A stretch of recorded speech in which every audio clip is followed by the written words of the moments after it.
Chers internautes, bienvenue dans votre émission RMZ Sport. Vous nous suivez sur la radio municipale de Ziguinchor.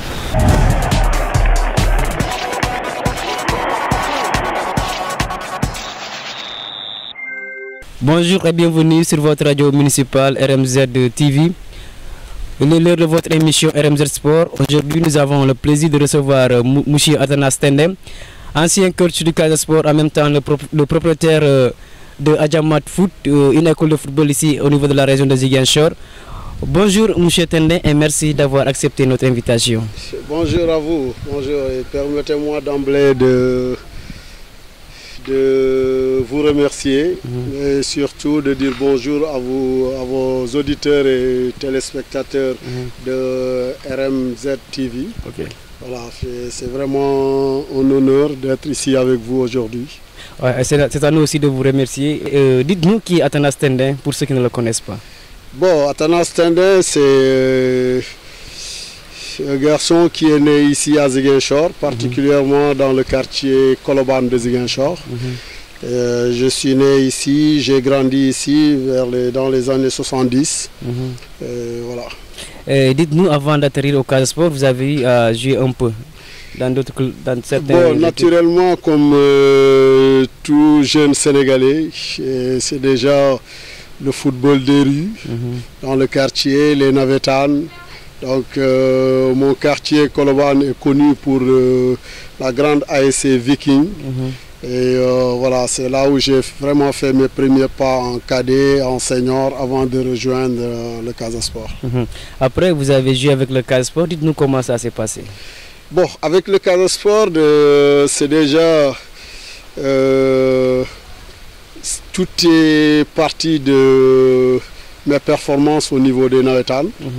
Donc en ce moment, je pense que je faisais ma deuxième année en équipe cadette de l'ASC Viking. Donc ma troisième année déjà, j'ai été payé dans l'équipe senior. Et donc à partir de ce moment, j'avais en tout cas fait une bonne année, en tout cas un bon Navetan. Et qui a fait que j'étais déjà suivi et par le Casa Sport et par la grande Jeanne d'Arc de Dakar à l'époque. Voilà, ben donc j'avais choisi de rester ici et puis voilà, c'est parti comme ça. Vous avez réussi à remporter des trophées avec cette équipe? Avec le Viking, oui, mais avec le Casa Sport, bon, je n'ai pas vraiment remporté de trophées. C'est quand même un parcours assez exceptionnel puisque je pense que déjà en petite catégorie déjà, on avait un très bon groupe, notamment en junior. Mais malheureusement, on a été prématurément éliminé en Coupe du Sénégal. Bon, à cette époque aussi, il n'y avait pas le championnat, on ne jouait pas de championnat régional, quelque chose comme ça. Donc c'est souvent... on jouait tout de suite en Coupe du Sénégal et ça peut se passer en un seul match. Voilà, donc après l'année, à partir de cette année déjà, j'ai commencé à être surclassé en équipe première du Casa Sport. Une équipe qui avait d'excellents joueurs, plein d'internationaux du football sénégalais à l'époque. Ben voilà, j'étais avec déjà Fari Faye, quelques juniors qui étaient déjà admis avec l'équipe Fagnon du Casa Sport. L'année s'il vous plaît, c'était en quelle année? Bon, ça doit être en 89. Ouais, c'est en 89 effectivement, parce que je pense qu'en 89, 90, j'étais encore là, 90, et puis ouais, c'est en 89. Vous avez joué avec le Casa Sport, mais vous avez certains souvenirs. Le plus grand souvenir d'Atanas Tendem au Casa Sport lorsqu'il jouait au Casa Sport, le plus grand souvenir, malheureusement, ce n'est pas un souvenir agréable.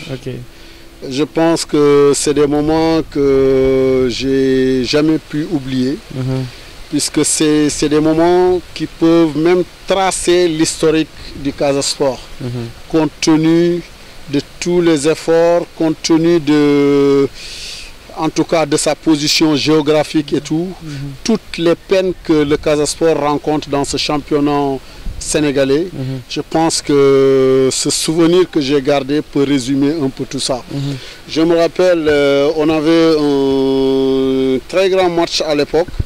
On devait rencontrer, je crois, le Jaraaf en quart de finale de la Coupe du Sénégal. Et dans notre équipe, je pense que pour cette saison, c'était la première fois que le Casa Sport avait véritablement eu tout son effectif.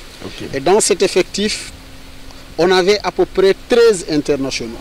Le groupe était vraiment au complet. Malheureusement, nous avons eu un accident en cours de route vers l'entrée de Mbour.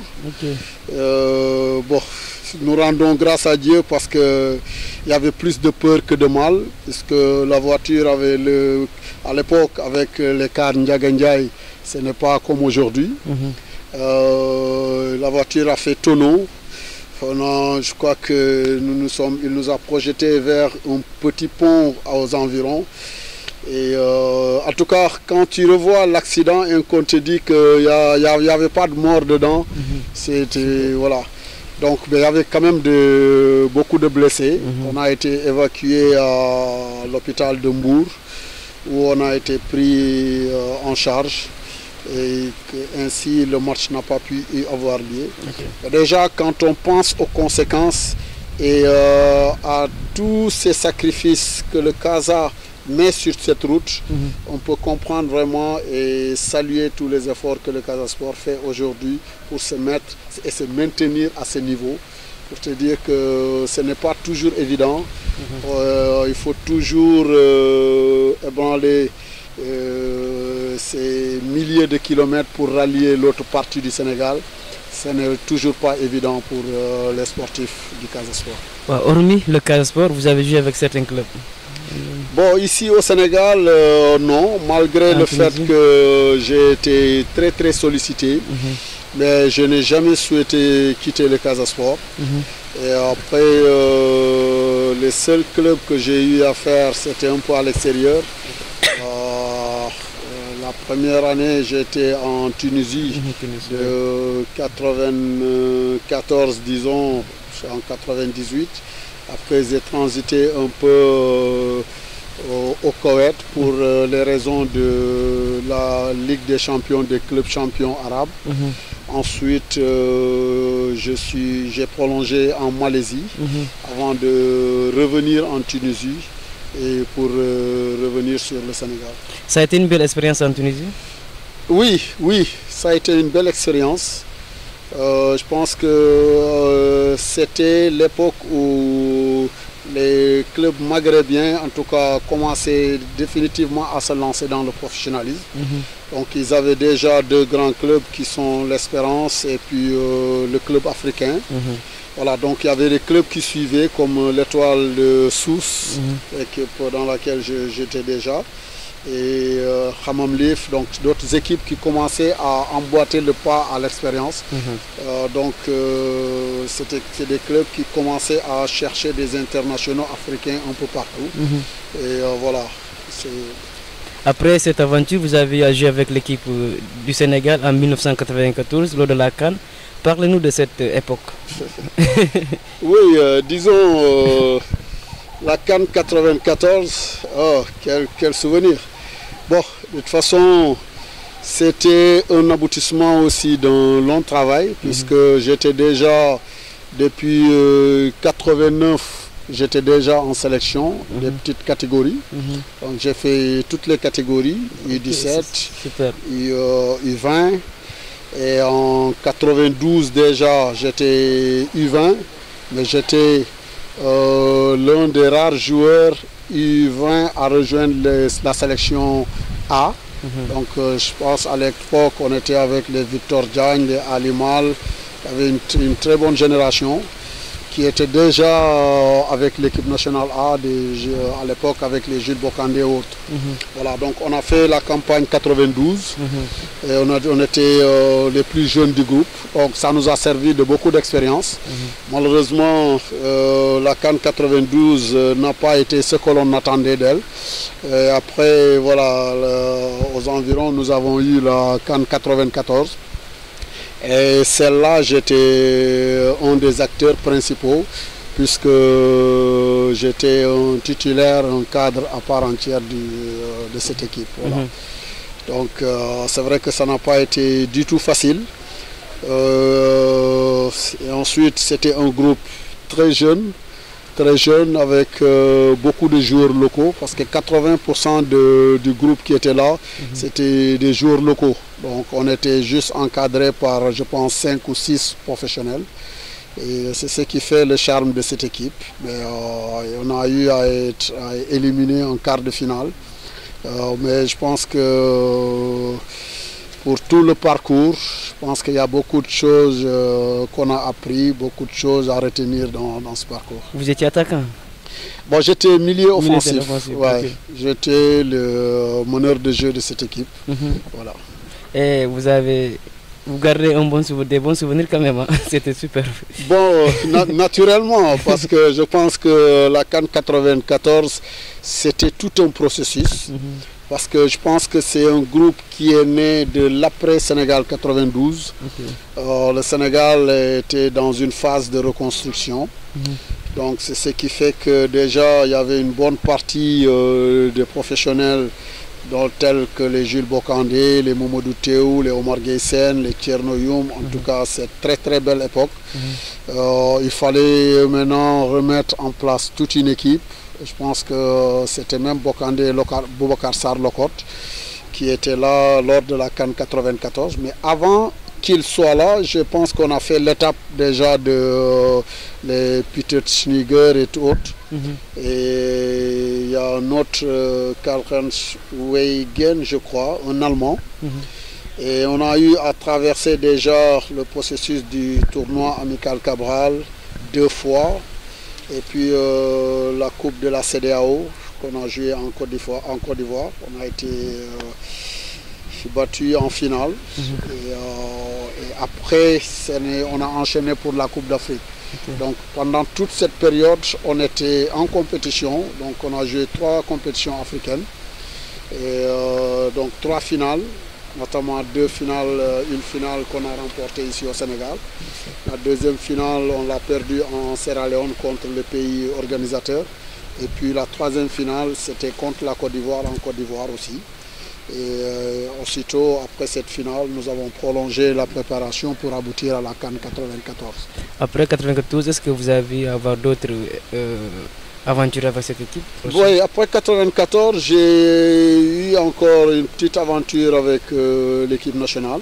Parce qu'il fallait entamer encore les éliminatoires. Et j'ai raté déjà le premier tour des éliminatoires. Et j'ai été rappelé au second tour. Et voilà, malheureusement, quand je suis arrivé,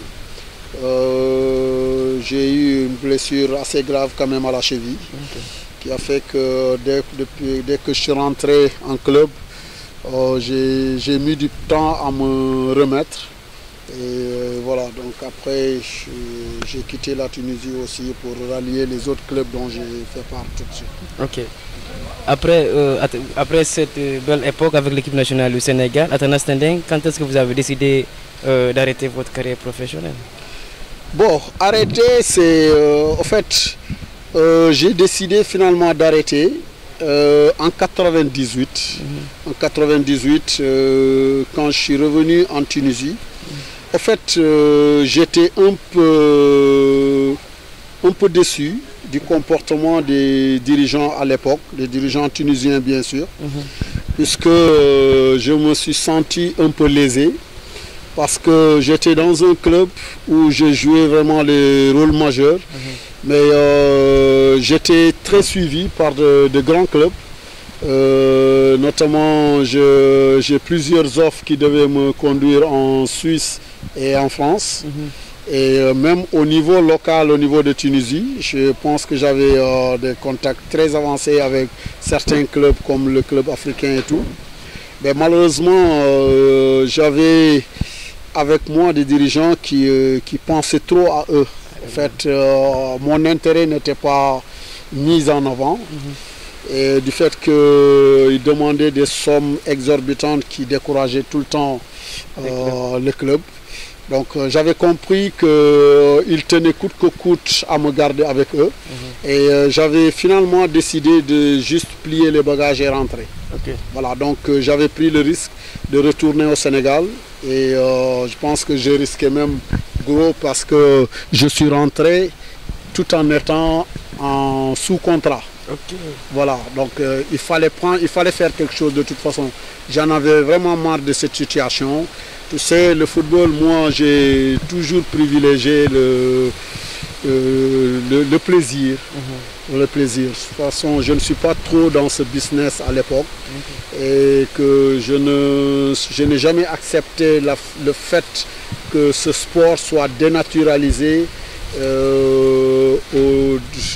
au détriment du sport proprement dit pour l'argent ou quoi que ce soit. Voilà, donc j'avais décidé de rentrer à la maison et avec tous les risques que cela comporte. Heureusement, je pense qu'ils avaient compris qu'ils n'ont pas été très sérieux avec moi, donc ils m'ont pas aussi poursuivi pour ça. Et voilà, j'ai décidé de rester comme ça. Et après, il n'y avait pas de regrets? Bon, de regrets, non. J'avais pas de regrets parce que, en fait, j'avais toujours la tête avec moi. J'avais toujours d'autres ambitions. J'étais juste un sportif convaincu. Et je ne me suis jamais mis dans la tête que ma réussite, c'est dans le foot proprement dit. Voilà. J'avais une carrière sportive à gérer. Et cette carrière, c'est englobé de beaucoup de valeurs. C'est beaucoup de valeurs. Ça peut finir par une grande carrière d'entraîneur. Ça peut finir par une grande carrière de dirigeant, etc., etc. On est tout le temps dans le sport. C'est vraiment notre vie. Donc, alors, quand je ne me retrouve pas dans un tel secteur, je n'arrête pas, je continue mon chemin en faisant autre chose. Voilà. Avant de poursuivre, vous avez dit qu'il y avait des clubs français qui étaient intéressés. Est-ce qu'on peut savoir quels sont ces clubs? Voilà, déjà en 94, déjà à la CAN, j'avais déjà des contacts avec Metz et Lens déjà, qui avaient déjà de très bons rapports avec Feu Jules Bocandé, qui était notre sélectionneur déjà. Voilà, donc, mais après, malheureusement, il n'y avait pas de suivi. Tout est allé très très très vite parce que juste à la sortie de la CAN, il y avait une pression terrible avec cette équipe tunisienne. Et bien, voilà, je crois j'ai été victime d'un très mauvais choix qui m'a conduit en Tunisie alors qu'il fallait juste être patient pour me retrouver de l'autre côté. Et ça m'a valu effectivement quelques mois de sélection, puisque même le staff technique à l'époque n'était pas content de moi parce que personne n'était d'accord sur cette destination que j'avais prise. Mais bon, il y avait des urgences ici au niveau du club, au niveau familial et tout. Bon, aujourd'hui, je reconnais que c'était un mauvais choix, mais voilà, c'est ça aussi la vie. Chers internautes, vous nous suivez toujours sur votre radio municipale RMZ TV. Aujourd'hui, nous avons le plaisir de recevoir sur ce plateau Atanas Tendin, ancien coach du CAS Sport et aussi le propriétaire de Adjamat Foot. Après, lorsque vous avez décidé de rentrer au pays, c'est à ce moment-là que vous vous êtes lancé dans le métier d'entraîneur? Pas tout de suite, pas tout de suite, parce que quand je suis rentré, je me suis confronté déjà à un problème immédiat qui est un problème de quartier. Donc en fait, comme je te l'ai dit tout à l'heure, pour ceux qui connaissent bien la région et le Navetan, ici, quand tu leur parles du Vicky, ils savent déjà de quoi tu parles. C'était une très grande équipe, une équipe très respectée ici dans la région, qui a toujours produit de très bons joueurs et avec un très bon niveau de compétitivité. Voilà, donc pendant tout ce temps que je suis resté à l'écart, et de l'autre côté, je me suis rendu compte que le club a subitement baissé. Et il n'arrivait même plus à se retrouver au deuxième tour en championnat zonal. Et ce n'était pas faute de talent, Mais d'après les renseignements que j'ai eus et trouvés sur place, c'était plutôt un problème d'organisation et de discipline. Voilà, donc je me suis dit, j'ai pas le droit de regarder ça. Donc du moment que je suis là, il faut rechausser les chaussures et prendre ce phénomène pour remettre ce club à son niveau. C'est le minimum qu'on puisse faire pour notre quartier. Donc c'est surtout dans un souci de redressement que je me suis relancé dans ce métier d'entraîneur sans le vouloir. Parce que je pense qu'aujourd'hui, il ne faut surtout pas banaliser le métier d'entraîneur parce que c'est un métier très noble. C'est un métier qui demande beaucoup d'études, une très bonne formation. Et ça n'a rien à voir avec être un ancien footballeur et tout. Bon, c'est vrai que mon expérience d'antan pouvait me permettre quand même de faire quelque chose dans les Nawetan. Voilà. Mais c'est aussi, j'ai réussi quand même à ramener le club du Viking à un certain niveau. On a remporté la coupe cette année. Ensuite, je crois qu'on a été en finale départementale, on a été qualifié pour les régionales et tout. Donc au moins, on a eu à redresser cette barre. Et je pense que la visibilité déjà du comportement de cette équipe avait donné des idées déjà au Casa Sport qui a tenu que je les rejoigne. Je vous dis tout de suite que ça n'a pas été très facile parce que j'ai tout de suite décliné l'offre. Parce que j'estimais que le Casa Sport méritait mieux que ça. Et que c'est vrai que je suis un ancien footballeur, un ancien international, j'ai de l'expérience peut-être, mais ça ne fait pas de moi un entraîneur quand même. Et j'ai discuté longuement à l'époque avec les dirigeants d'alors, le doyen Noah Cissé, qui m'a reçu plusieurs fois et que je les conforté dans cette position. Je les ai conseillés vraiment, par respect pour le Casa Sport, d'approcher un entraîneur digne de son nom, diplômé, pour accompagner ces garçons dans ça. Voilà. Donc, je n'ai pas été trop compris. On a insisté, les gens ont insisté. À un moment donné, c'était devenu un peu plus compliqué pour moi parce que les gens pensaient simplement que je refusais d'aider le club. Alors que moi, j'avais une autre vision. Je pense que le club méritait les meilleurs entraîneurs de ce pays. Et ces entraîneurs ne manquaient pas. Voilà. Maintenant, pour pallier à cette situation, je me suis proposé de rejouer. De rejouer. C'est comme ça que je suis revenu dans le championnat sénégalais pour accompagner ces jeunes frères. Donc j'étais là en tant qu'ancien, je jouais, j'appuyais l'entraîneur qui était là. Et voilà, donc c'est la formule que j'ai trouvée pour ne pas devenir entraîneur parce que j'estimais que je n'étais pas entraîneur parce que je n'avais pas de diplôme pour ça. Voilà. Et c'est après que vous avez accepté de devenir entraîneur, Bon, après, je les ai accompagnés 2 ans. Il y avait une très bonne génération avec les Joseph Bassen, les Pape Badian, les comment dirais-je, Victor Benja, Babundaou. Il y avait un groupe qui était là, qui avait prouvé qu'ils étaient prêts à affronter le monde. Voilà, donc après cela, je me suis retiré. J'ai demandé aux dirigeants vraiment de me garder. Bon, malheureusement, ça s'est compliqué au niveau du championnat. Le club était dans une phase très très dangereuse. Je pense qu'on était pratiquement relégué en deuxième division. On était à 4 ou 5 matchs de la fin du championnat. Et franchement, il n'y avait rien qui pouvait retenir le Casa Sport en première division. Voilà, la pression a ressurgi. Les gens ont pensé encore une fois que je dois revenir. Et voilà, on m'avait vraiment tordu la main.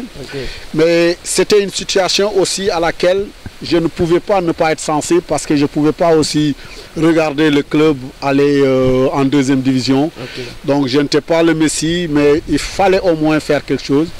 Et j'ai accepté de revenir, reprendre le groupe. Et j'ai réussi, grâce à Dieu, à redresser et ramener le club jusqu'à la 4e place. Et après, comme d'habitude, j'ai dit aux dirigeants, voilà, la mission est accomplie. Et c'est comme ça que je me suis lié les mains et pieds.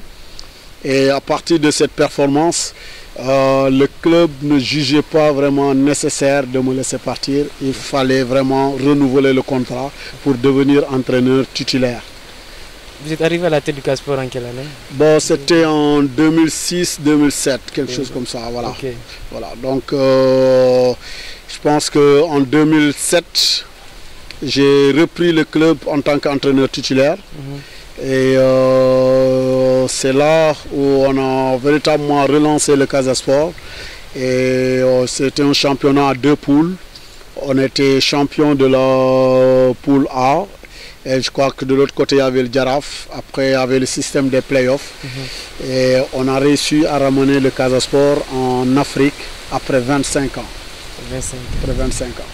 Okay. Voilà. Donc après cette qualification, on n'a pas continué la mission parce que maintenant, l'histoire nous a rattrapés au fait. Okay. Voilà. Donc j'avais dit au départ que je ne voulais pas être entraîneur parce que je n'avais pas cette formation. Okay. Et que j'avais émis le souhait. Je dis, en fait, ça fait partie de mon projet, okay, devenir entraîneur un jour. Mais j'avais vous dit que j'allais prendre mon temps de faire mes diplômes et de choisir quand est-ce que je vais me lancer dans ce métier. Okay. Malheureusement, je n'ai pas eu le temps de faire tous ces diplômes compte tenu des événements dont je viens. Voilà. Maintenant, quand on est qualifié en Coupe d'Afrique, okay, il y a un nouveau règlement de la fédération qui est sorti pour dire que désormais, pour toutes les équipes de Ligue 1, il faut un entraîneur au minimum de 2e degré. En tout cas, dans le staff technique, il faut au minimum un entraîneur qui a le 2e degré. Okay. Imagine-toi, moi, j'avais même pas le 1er degré. Okay. Voilà. Donc, on était finalement revenu sur le système avec Bokandé, qui était président de section. Donc, Ramata était déjà un entraîneur de 2e degré. Et donc c'est lui qu'on a rappelé avec les Momodou Théou et tout. Donc c'est un peu comme ça. Okay. Donc après maintenant j'ai commencé à faire mes diplômes et pour revenir après encore au niveau du Casa Sport. Ah, vous êtes revenu pour la deuxième fois? Okay. Quand je suis revenu pour la dernière fois, je crois que c'est en 2019 ou 2020. Okay. On est en 2022. Donc je crois qu'il y a 3 ans de cela, 3 ans, 4 ans, 2019, 2000, voilà, quelque chose comme ça. Ok. Et alors que vous êtes revenu en 2019, comment vous avez vécu cette expérience quand même en tant qu'entraîneur? Bon, c'est toujours un plaisir de retrouver le club où on est né, okay, le club qui nous a tout donné. Et ce n'était pas aussi facile pour rejoindre ce club parce que je crois que c'était au lendemain de la malheureuse finale du Casa Sport face à Nyartali, je crois, Nyartali ou Génération Foot, je pense. Okay. Voilà, le Casa était dans un processus de tout changer. Et moi, j'étais déjà avec l'ASUC, l'université Assane Seck, qui venait de lancer son projet sportif et dont j'étais vraiment un élément majeur puisque okay, j'avais été confié de la partie sportive. Donc j'avais entamé un très bon boulot. J'avais mis en place déjà 2 catégories, une catégorie U17 et une catégorie U20. J'ai commencé le travail et puis c'était vraiment bien installé. Et j'avais aussi l'équipe universitaire de l'université pour les compétitions interuniversitaires. Voilà, donc c'était un peu compliqué pour laisser tout ça et revenir au Casa Sport parce qu'en ce moment, ils étaient aussi dans l'obligation de changer et de trouver. Voilà, donc je crois que j'avais décliné parce que j'avais un super projet avec l'université. Okay. Voilà, bon, malheureusement, à un moment donné, la pression venait de partout et je crois que même l'université avait compris à l'époque qu'ils ne pouvaient pas être en bras de corps avec le Casa Sport et qu'à l'amiable, ils ont souhaité me laisser rejoindre le Casa Sport pour aider toujours, comme je l'ai dit. Voilà. Okay. Mais après, vous vous êtes séparé du club, comment vous avez vécu tout ça? Bon, naturellement, tu sais, je suis quelqu'un qui toujours, depuis que j'ai rejoint ce club en étant gosse, j'ai une façon de voir les choses. Vous savez, mon problème toujours a été, je suis un peu trop régionaliste. Ok. Et je n'ai jamais vu le Casa Sport comme mon poste de travail. Jamais.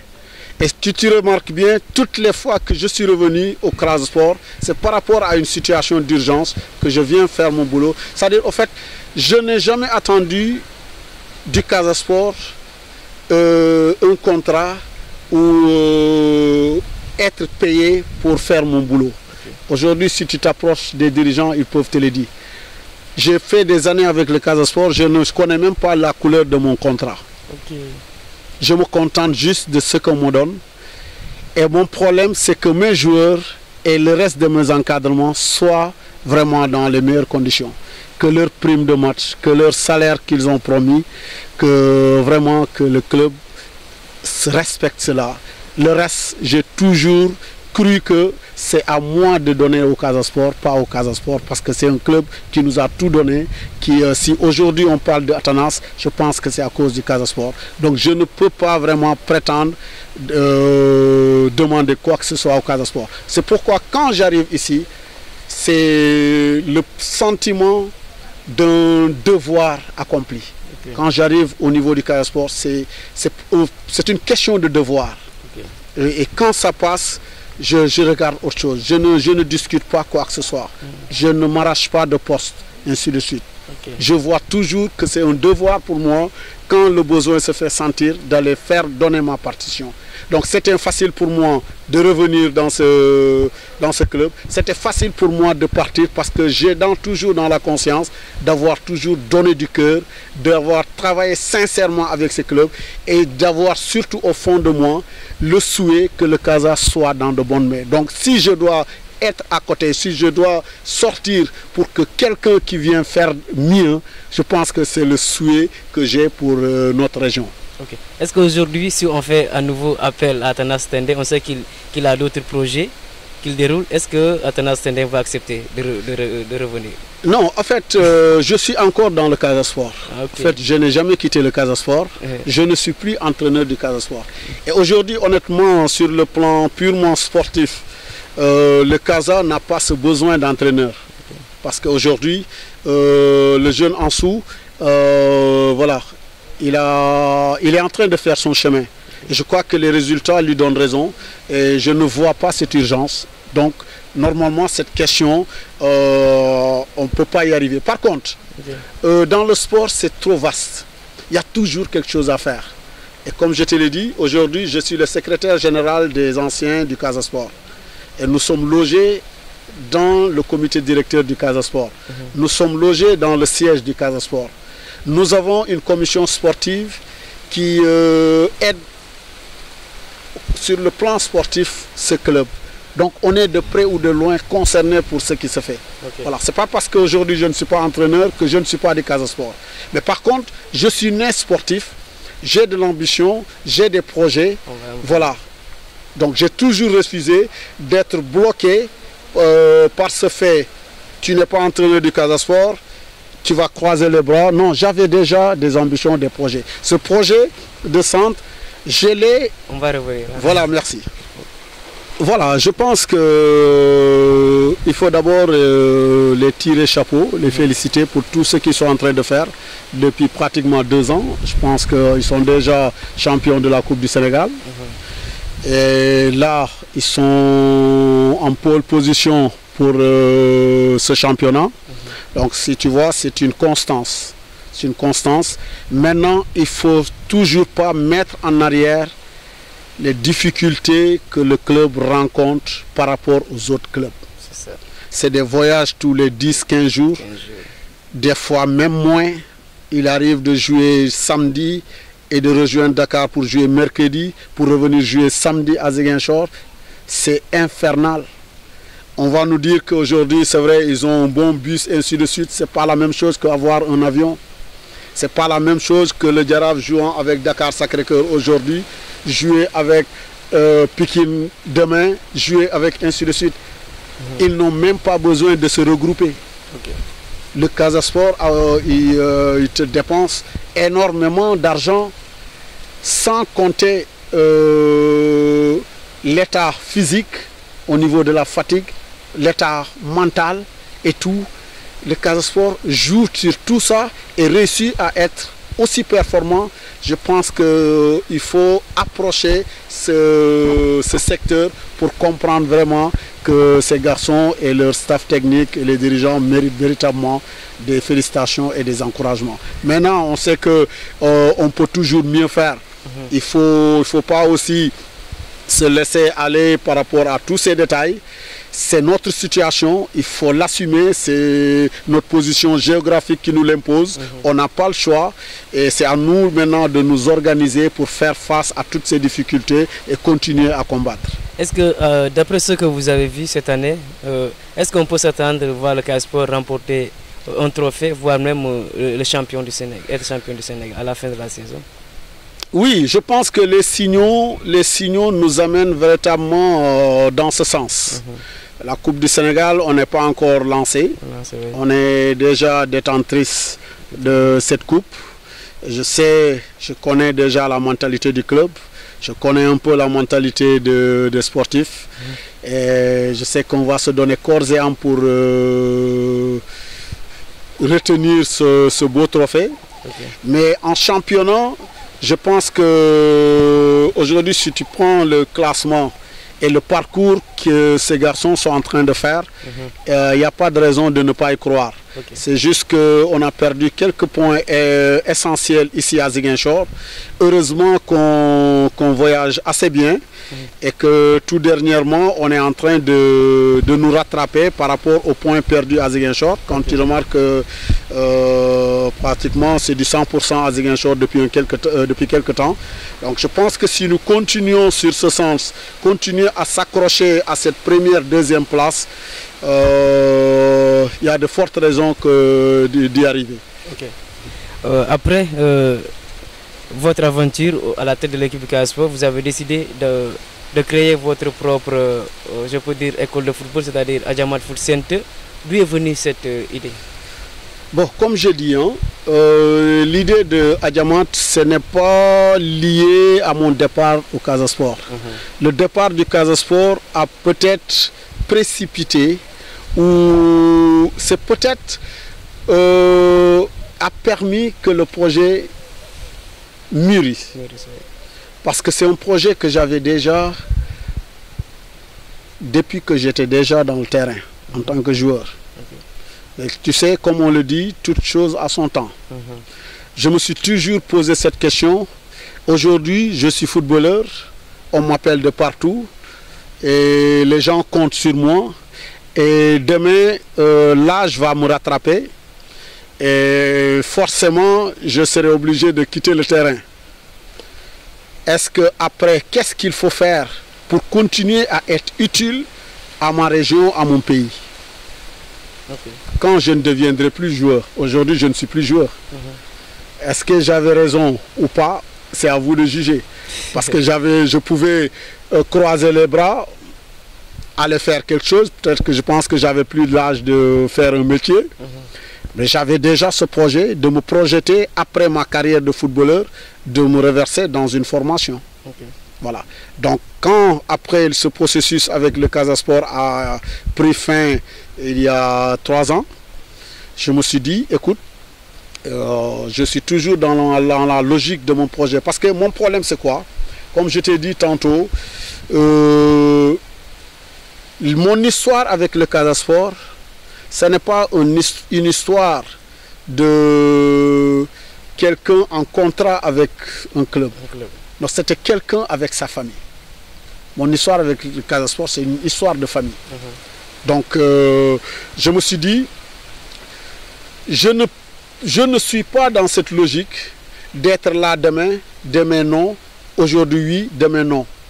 Moi, je connais que le sport. Je n'ai vécu que du sport. Je n'ai fait que du sport. Alors,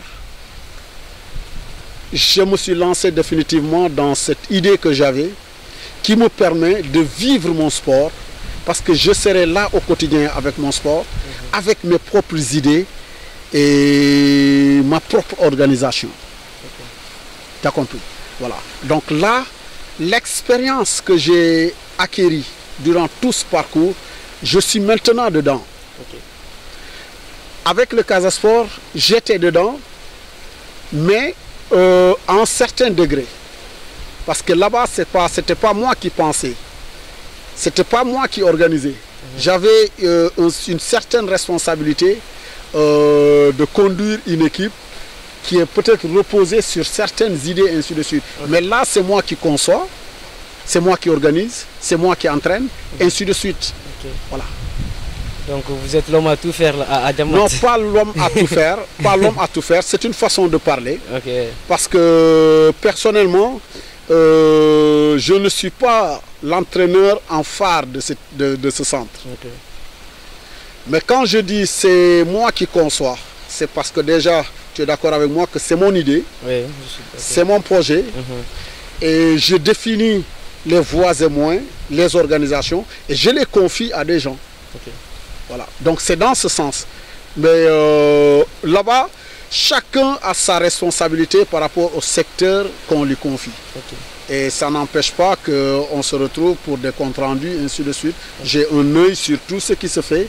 Et la différence, c'est que là, c'est mon idée et j'ai la latitude de pouvoir avoir l'œil sur ce qui se fait pour orienter ou réorienter. Voilà. Okay. Maintenant, vous avez réussi à mettre en place une école de football. Votre objectif par rapport à cette école de football? L'objectif reste le même. C'est partager mon expérience. Comme je l'ai dit, j'ai vécu dedans, je n'ai fait que ça. J'ai fait toute une carrière dedans. Après cette carrière, je crois qu'il faut restituer ce qu'on a appris, ce qu'on a emmagasiné dans le terrain, en dehors, parce que aussi, ce n'est pas juste dans le terrain qu'on a appris. On a appris dans le management parce que des gens nous ont encadrés. Qu'est-ce qu'on a appris de tous ces encadrements, de ces différents types d'encadrement?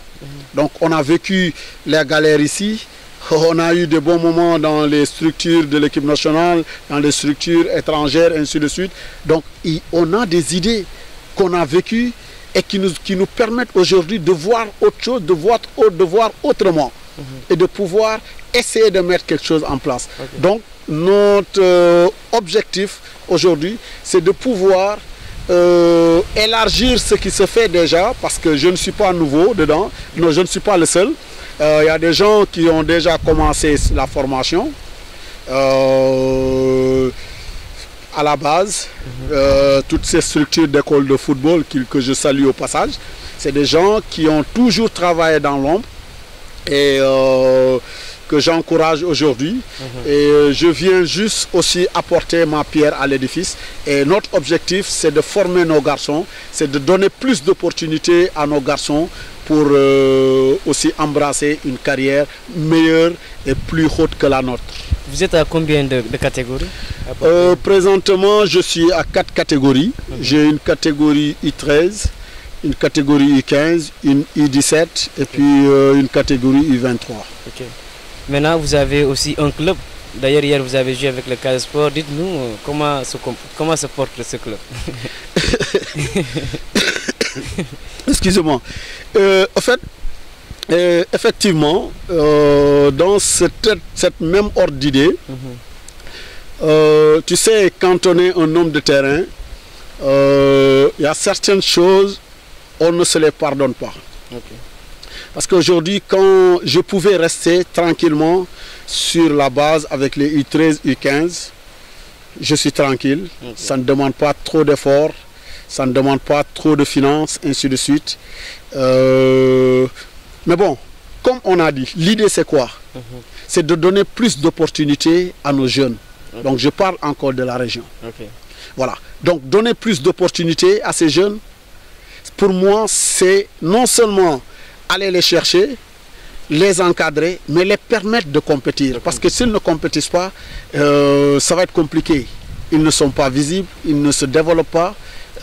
Par conséquent, on ne les aide pas à faire une carrière. Okay. Voilà. Donc, c'est comme ça que je me suis dit, écoute, tous ces garçons, je vais me sacrifier, malgré les difficultés au niveau financier et tout. Mais je vais tous les lancer dans les compétitions. Ok. J'ai trouvé une affiliation. Je compétis déjà en division régionale, en équipe senior. Ok. Je les ai engagés en junior. Je les ai engagés en U17. Je fais en même temps les compétitions de petites catégories en école de football, U15, U13. J'ai engagé l'équipe junior en Coupe du Sénégal. Super. Voilà. Donc, tu vois que tout le bon monde que j'ai là, ils vont tous compétir. Ok. Voilà. Et est-ce qu'on peut dire, là où nous parlons, il y a déjà certains clubs qui lorgnent vos joueurs? Bon, ça c'est un souhait que Dieu t'entende. De toute façon, ça fait partie, hein, c'est l'objectif aussi. C'est l'objectif parce qu'aujourd'hui, quand on a un groupe, ce qu'on cherche, c'est que ces garçons se développent, qu'ils puissent évoluer demain dans des structures meilleures que les nôtres. Donc on n'exclut pas ce facteur, que demain nos gosses aillent voir ailleurs, mais surtout que d'autres clubs plus huppés puissent choisir certains de nos jeunes. Voilà, donc je crois qu'on est aussi dans le cas. Mais on est tranquille, on travaille tranquillement et puis on les accompagne dans tous les sens. Et bon, pour l'instant, on est nous-mêmes déjà. Ok. Coach, quand on parle souvent du football, non seulement on parle aussi des ressources humaines, mais aussi il y a des ressources financières. Est-ce que derrière vous, il y a des partenaires qui vous accompagnent dans ce projet? Partenaires, bon, pas vraiment, pas vraiment. On a, comme je l'ai dit tantôt, tu sais, c'est une petite histoire. Et c'est un peu souvent notre défaut, surtout nous du Sud. Voilà. C'est souvent, on a énormément d'opportunités et de talents. Mais on n'ose pas souvent. Cette idée, quand je l'ai lancé et quand je discute avec des gens, tout le monde me demande tout de suite, mais comment tu fais? Est-ce que tu as tu as un financement ou bien tu as des partenaires? Non, pour moi, le plus important, ce n'est pas d'abord ces partenaires, ce n'est pas cet argent d'abord. Pour moi, c'est l'idée, c'est la conviction. Après, pour moi, c'est l'organisation. Si ce pari est réglé, le reste, je suis sûr, je suis convaincu que ça va suivre. Parce qu'un financement, un partenaire, il vient trouver une organisation, il vient trouver une idée. Souvent, on se lance dans une affaire sans ce préalable. Et c'est pourquoi on n'est pas toujours sûr d'aboutir à un très bon résultat parce que ce n'est pas très bien pensé au départ. Bon, maintenant, c'est vrai, on peut me demander toujours comment vous faites pour subvenir à toutes ces dépenses par rapport à toutes ces catégories. C'est vrai, on ne dort pas avec des millions, mais on est bien organisé. Et c'est surtout, je travaille avec une équipe de jeunes Casacés, de jeunes Sénégalais, je peux dire, sportifs de tout genre, n'est-ce pas, d'ici et d'ailleurs, mais surtout des jeunes engagés par rapport à cette idée, par rapport à ce projet. Donc, nous nous organisons à notre sein, nous avons nos idées, nous nous projetons toujours par rapport à des objectifs et nous nous organisons à l'interne pour trouver les moyens de financer nos propres projets. Mais on est ouvert, on continue à travailler dans le sens du partenariat parce qu'on sait qu'on a besoin de ça. On sait que ça, c'est la garantie qui peut maintenant véritablement exploser ce projet. Mais ça, c'est un travail qui ne vient pas tout de suite. C'est un travail d'approche. On est très bien lancé dessus. Et malgré cette organisation, on a de très bonnes volontés aussi, des personnes volontaires qui nous aident dans beaucoup de choses, beaucoup d'autres domaines. Et voilà. Coach, comme le font certaines écoles de football, est-ce que vous aussi c'est la même chose? Vous reliez les études et sport chez vous ou bien il n'y a pas cette exigence? Ben si. C'est un peu là où véritablement on a mis, comment dirais-je, l'accent. Parce que, rends-toi compte, aujourd'hui, développer ces garçons, l'erreur qu'il ne faut pas faire, c'est de les accompagner dans cet état d'esprit qu'ils veulent tous devenir joueurs professionnels. Les joueurs professionnels, c'est des hommes. Le football, il est très aléatoire, il est éphémère. On ne sait pas où ça va arrêter. Les garçons, on les prend au départ, il faut les accompagner sur les deux fronts. Parce que c'est sûr déjà que sport et études vont ensemble. Voilà. Donc, nous, je sais que beaucoup d'autres le font ici à Ziguinchor maintenant. Il ne faut même pas essayer d'encourager ces types de pensées. Les garçons, il faut vraiment insister sur leur scolarité. C'est primordial.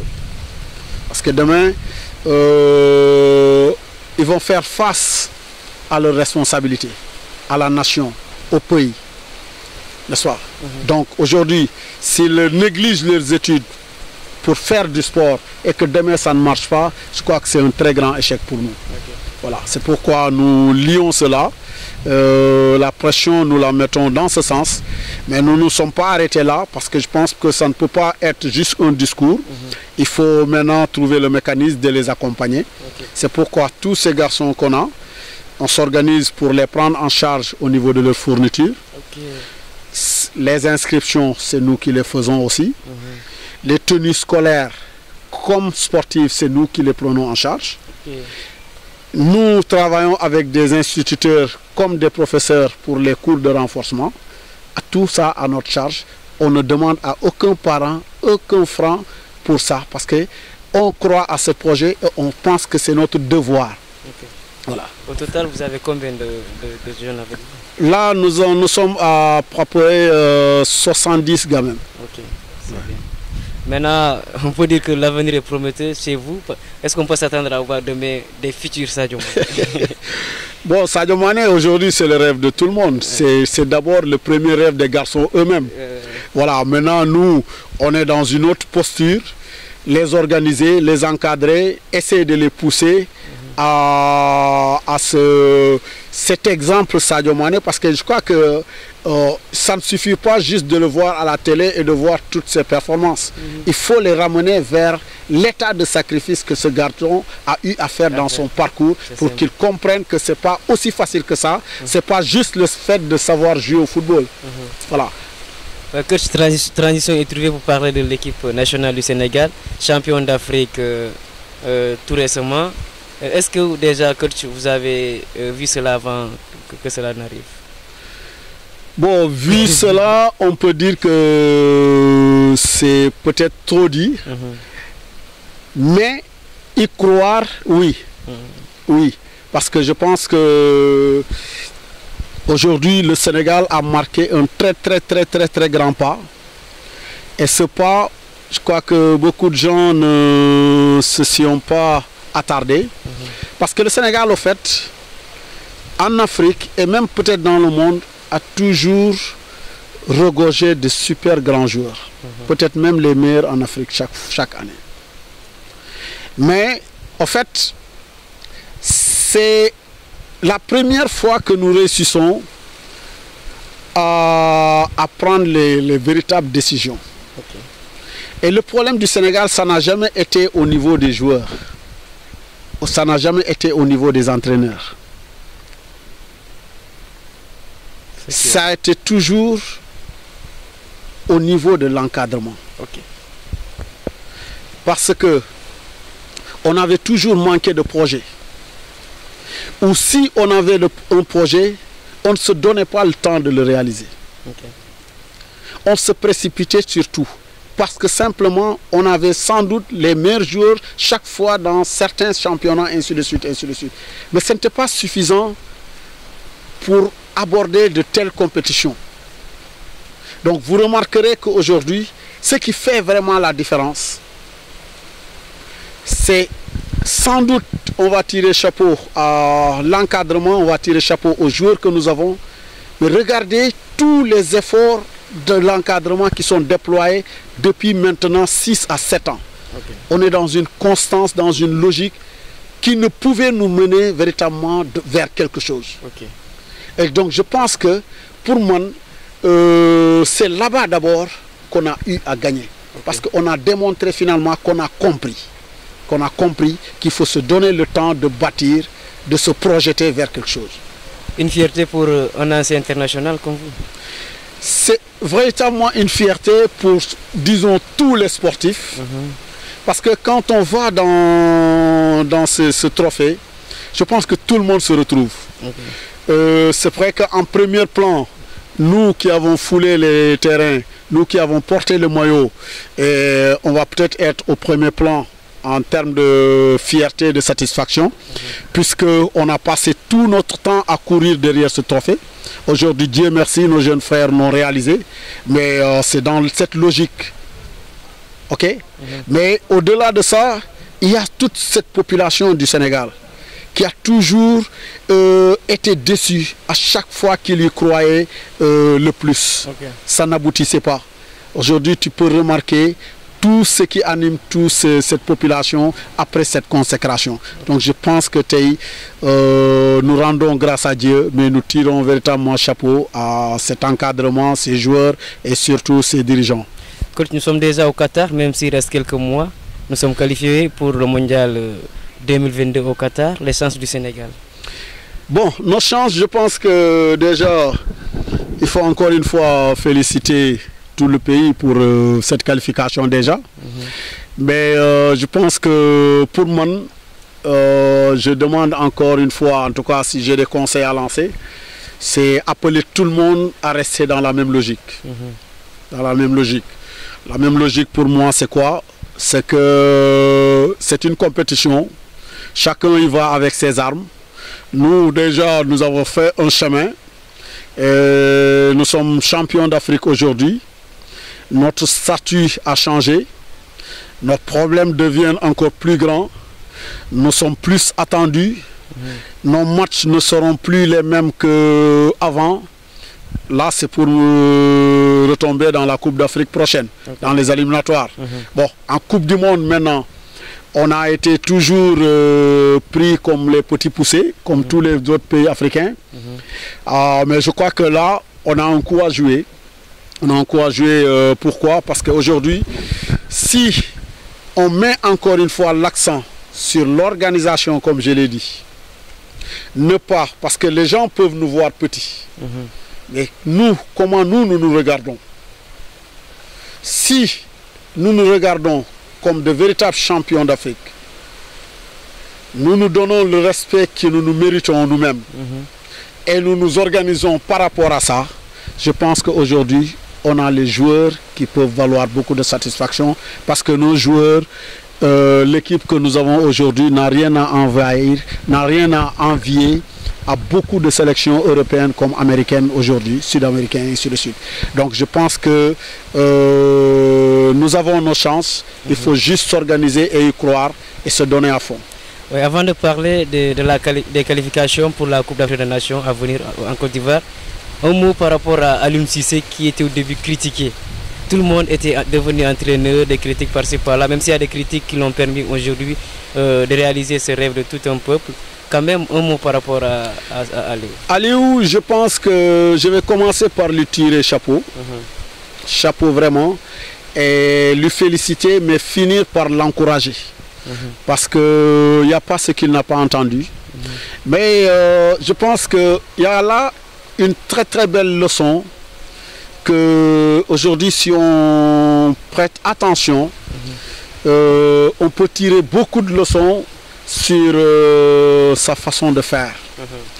Je pense que bien avant cette Coupe d'Afrique, l'année dernière déjà, je crois que j'ai été reçu dans un plateau, je pense que c'est Zig FM ou non? Une radio de la place. Une radio de la place. Je crois que c'était dans le même sens.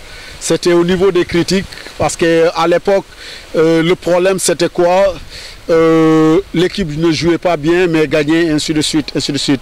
Est-ce que la question qui m'était posée, c'était est-ce que je suis d'accord avec le style avec lequel il jouait? Est-ce qu'il faut changer de méthode, ainsi de suite? Donc je crois que s'ils ont ces archives, ils peuvent le sortir.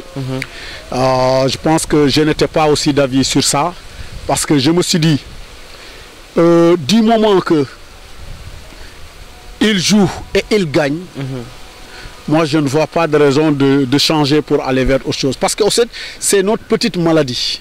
Comme je l'ai dit, le Sénégal n'a jamais manqué de joueurs. On a toujours bien joué. On a toujours eu un football alléchant, et ainsi de suite. Mais on n'a jamais gagné. Pour une fois, on a un autre type de jeu, mais qui gagne. Qu'est-ce que nous voulons en réalité? El tactique. Justement, mais en fait, c'est ça l'essentiel. Donc pour revenir à Aliou, c'est un garçon qui a su persévérer et être dans une logique. Et qui n'a jamais eu, en tout cas, qui ne s'est jamais laissé perturber. Donc je pense qu'aujourd'hui, le pléthore de critiques qu'il a reçues pouvait permettre à quelqu'un qui n'a pas la tête sur les épaules de se réorienter, de faire autre chose. Mais à un moment donné, on pensait qu'il faisait du je m'en foutisme. Il n'écoutait personne. Mais parce que simplement, il croyait à sa logique. Et il y trouvait son compte. Et son compte, je pense que quand il trouve son compte dedans, je crois que c'est la population en même temps. Parce que quand le Sénégal gagne, c'est pour tout le monde. Et je crois que sa prouesse, c'est de réussir à rester dans cette logique. Et ça nous a valu aujourd'hui un succès sur lequel on a parcouru depuis pratiquement 60 ans aujourd'hui.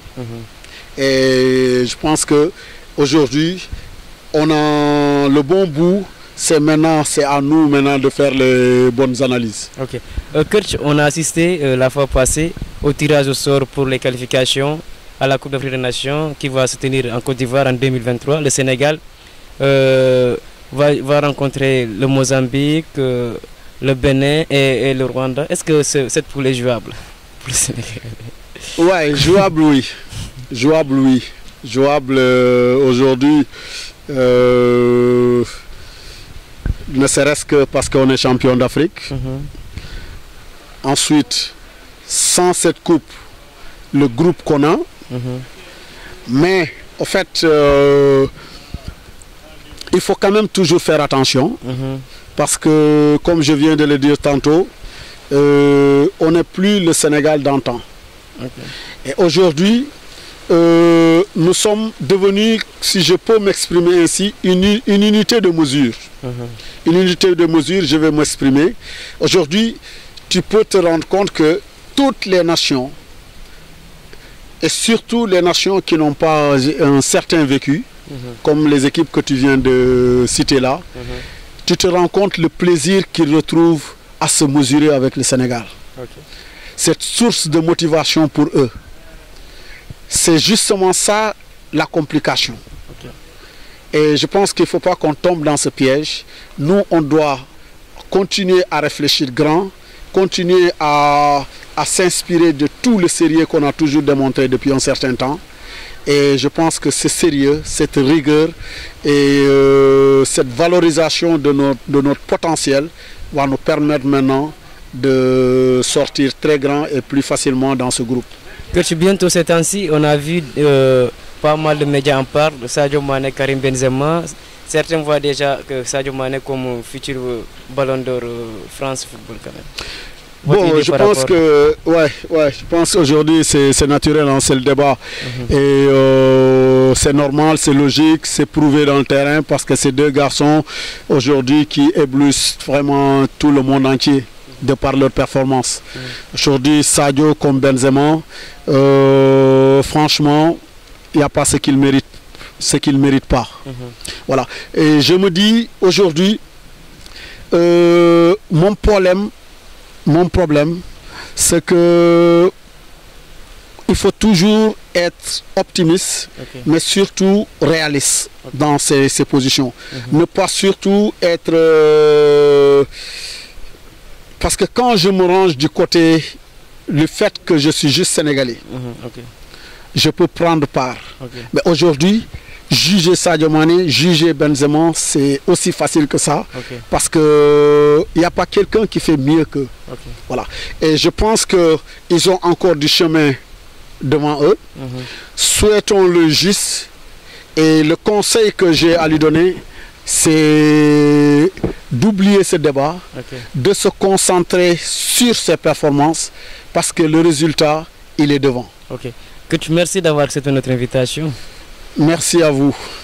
Voilà, chers internautes, nous sommes à la fin de votre émission RMZ Sport. Nous avons le plaisir aujourd'hui d'avoir comme invité Athanas Tendeng, ancien entraîneur du Casport, ancien international sénégalais. Notamment, il a pris part à la Coupe d'Afrique des Nations en 1994. Chers internautes, bienvenue dans votre émission RMZ Sport. Vous nous suivez sur la radio municipale de Ziguinchor.